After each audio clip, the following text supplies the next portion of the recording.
शांति। ये है 5 मार्च 1970 की मुरली, अव्यक्त मुरली है। जल चढ़ाना अर्थात प्रतिज्ञा करना। हेडिंग है जल चढ़ाना अर्थात प्रतिज्ञा करना। आज शिव जयंती मनाने के लिए बुलाया है। कैसे मनाने चाहते हो? मिलन ही मनाना है। लोग मिलने के लिए मनाते हैं और बच्चे मिलने को ही मनाना समझते हैं। तो मिलना अर्थात मन लिया। अब बाकी क्या कर रहा? आप बच्चों का मनाना एक तो है मिलना और दूसरा है अपने समान बनाना। तो मिलना और बनाना यही है मनाना। आज के दिवस पर यह दो बातें करनी है। मिलन तो मना ही रहे हो, बाकी आप समान बनाना। यह दोनों बातें ही गोया शिव जयंती मनाई। जब भक्त लोग जल चढ़ाने के लिए जाते हैं तो भी बीच में ब्राह्मण होते हैं, तो जो उनसे कराते हैं। तो आप भी ब्राह्मण हो। जैसे भक्त लोग जल चढ़ाते हैं, वैसे तुम बच्चे बाप के ऊपर आत्माओं से जल चढ़वाते हो।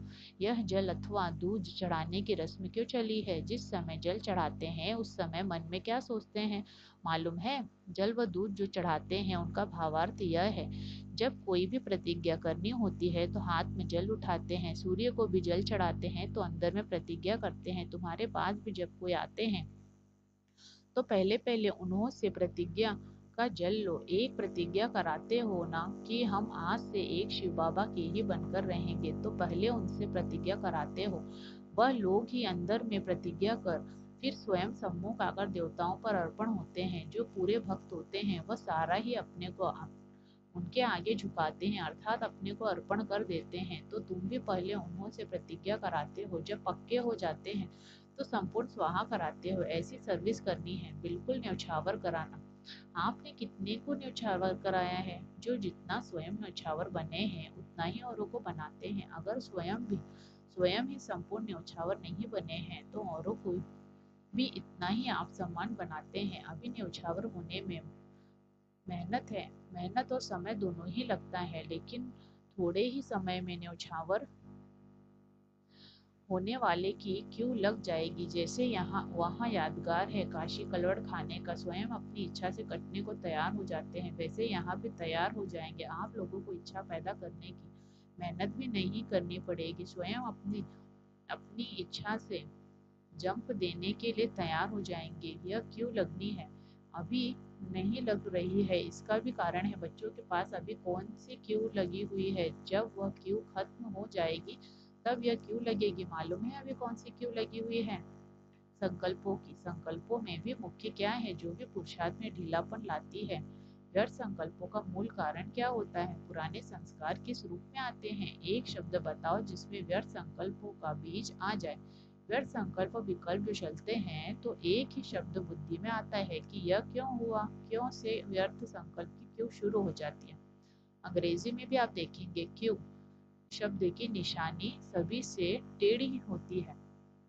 तो क्योंकि क्यों बड़ी लंबी है, इस क्यों की समाप्ति ही संपूर्णता लाएगी। इस क्यों के समाप्ति ही संपूर्णता लाएगी। फिर वह क्यों लगेगी। जब क्यों शब्द निकलेगा फिर ड्रामा की भावी पर एक रस स्थैर्यम रहेंगे। तो अभी क्यों के क्यों को खत्म करना है, समझा? एक क्यों शब्द से सेकंड में कितने संकल्प पैदा हो जाते हैं। क्यों से फिर कल्पना करना शुरू हो जाता है। तो बाप भी बच्चों से ये जल की लोटी चढ़वाने के लिए आए हैं। कोई भी प्रतिज्ञा करते हैं तो जल को साक्षी रखकर करते हैं। तो अब यह लोटी चढ़ानी है। मधुबन में विशेष रिस्पॉन्सिबिलिटी पांडव दल की है, तो उस दल में बल होना चाहिए। पांडव दल में बल होगा तो फिर इस पांडव भवन के अंदर आसुरी संप्रदाय तो क्या, लेकिन आसुरी संकल्प भी नहीं आ सकते। इतना पहरा देना है, वह पहरा देना तो बहुत सहज है। जैसे इस गेट की रखवाली करते हो वैसे माया का भी गेट है, उसकी भी रखवाली करनी है। ऐसे पांडव सेना तैयार है जो आसुरी संस्कारों को, आसुरी संकल्पों को भी इस पांडव के अंदर आने न दो। ऐसे पांडव सेना तैयार है जो आसुरी संस्कारों को, आसुरी संकल्पों को भी इस पांडव के अंदर आने न दो। अब पहले अपने अंदर यह पहरा मजबूत होगा। इस पहरे के अंदर आने न दो। अब पहले अपने अंदर यह पहरा मजबूत होगा तब पांडव भवन में यह मजबूती ला सकते हैं। ऐसा पहरा देते हो? कौन कौन ऐसी हिम्मत रखते हैं कि हम पांडव सेना अपने पांडव भवन की ऐसी रखवाली करेंगे? ऐसी रखवाली अगर पांडव करते रहे तो फिर यह पांडव भवन एक जादू का घर हो जाएगा, जो कैसी भी आत्मा आए आते ही आसुरी संस्कारों को व्यर्थ संकल्पों से मुक्त हो जाए, ऐसे निर्विकल्प बनाने का जादू का घर हो जाएगा। ऐसी सर्विस जब करेंगे तब प्रत्यक्षता होगी। एक दो से सुनते ही लोग दौड़ेंगे। जैसे जैसे समय आगे बढ़ेगा वैसे दुख अशांति भी बढ़ने के कारण हर एक आत्मा सुख चैन की प्यासी होगी, और उसी प्यास में तरसती हुई आत्माएं इस पांडव भवन के अंदर आने से ही एक सेकंड में सुख चैन का अनुभव करेगी। तब प्रभाव निकलेगा। एक एक चैतन्य मूर्ति के समान दर्शन मूर्त हो जाएंगे। एक एक रत्न का दर्शन करने के लिए दूर दूर से प्यासी आत्माएं आएंगी। लेकिन जब ऐसा पहरा शुरू करने तब करे तब जैसे संगठन का बल है, स्नेह का बल भी है, एक दो को सहयोग देने का बल भी है, अभी सिर्फ एक बल चाहिए जिसकी कमी होने कारण ही माया की प्रवेशता हो जाती है। वह है सहनशीलता का बल। अगर सहनशीलता का बल हो तो माया कभी वार नहीं कर सकती। तो यह चारों बल चाहिए। आज बाप दादा की जयंती के साथ सभी बच्चों की भी तो जयंती है। तो इस जयंती पर जो बल अपने में धारण करेंगे तो फिर यह पांडव भवन सारी दुनिया में देखने और अनुभव करने का विशेष स्थान गिना जाएगा। इस पांडव भवन का महत्व सारे विश्व में होगा। महत्व बढ़ाने वाले कौन?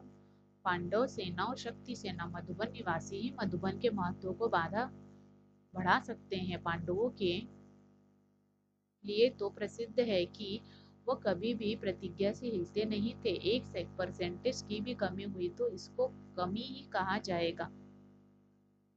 पांडव सेना को एग्जाम्पल बनना है, जो आप लोगों को देख औरों को भी प्रेरणा मिले। कोई भी मधुबन में आए तो यह विशेषता देखे कि यह सभी इतने अनेक होते हुए भी एक और एक ही लगन में मगन है और एक रस स्थिति में स्थित है। जब ऐसा दृश्य देखेंगे तब प्रत्यक्षता की निशानी देखने में आएगी। आप सबकी प्रतिज्ञा ही प्रत्यक्षता को लाएगी। तो आज पहले प्रतिज्ञा का जल चढ़ाना है, फिर सौगात भी मिलेगी। प्रतिज्ञा की 3 लकीर दिखाते हैं। बेल पत्र भी जो चढ़ाते हैं वह भी 3 पत्तों का होता है। तो आज के दिन 3 प्रतिज्ञा कराई है। सहनशीलता का बल अपने में धारण करेंगे, क्यों को खत्म करेंगे और आसुरी संस्कारों पर पहरा देना है।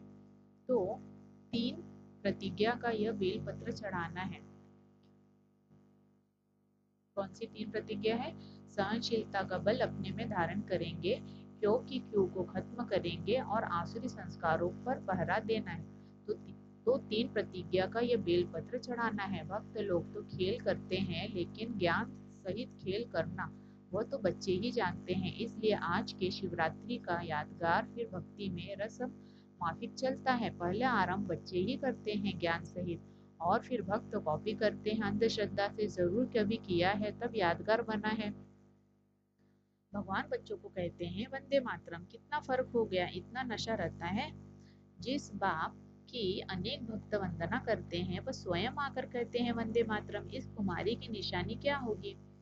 उनके नयन, उनके मुखड़े, उनकी चलन बोल आदि से खुशी झलकती रहेगी, जिस खुशी को देख कईयों के दुख मिट जाएंगे। ऐसी माताएं जिनको बाप दादा स्वयं वंदना करते हैं उनकी निशानी है खुशी। चेहरा ही अनेक आत्माओं को हर्षाएगा। ज्ञानी लोग सवेरे उठ कोई ऐसी शक्ल देखते हैं तो कहते हैं सवेरे उनकी शक्ल देखी तब यह प्रभाव पड़ा। तो शक्ल का प्रभाव पड़ता है तो आप बच्चों का हर्षित चेहरा देख सभी के अंदर हर्ष आ जाएगा। ऐसा होने वाला है। अच्छा, जितना अपने ऊपर चेकिंग करेंगे उतनी चंगे आती जाएगी। अच्छा, जितना अपने ऊपर चेकिंग करेंगे उतनी चंगे आती जाएंगी। संकल्प, कर्म, समय, संस्कार, इन चारों के ऊपर चेकिंग करनी है। कदम कदम पर हर रोज कोई ना कोई स्लोगन सामने रख उसको प्रैक्टिकल में लाओ। अच्छा, ओम शांति।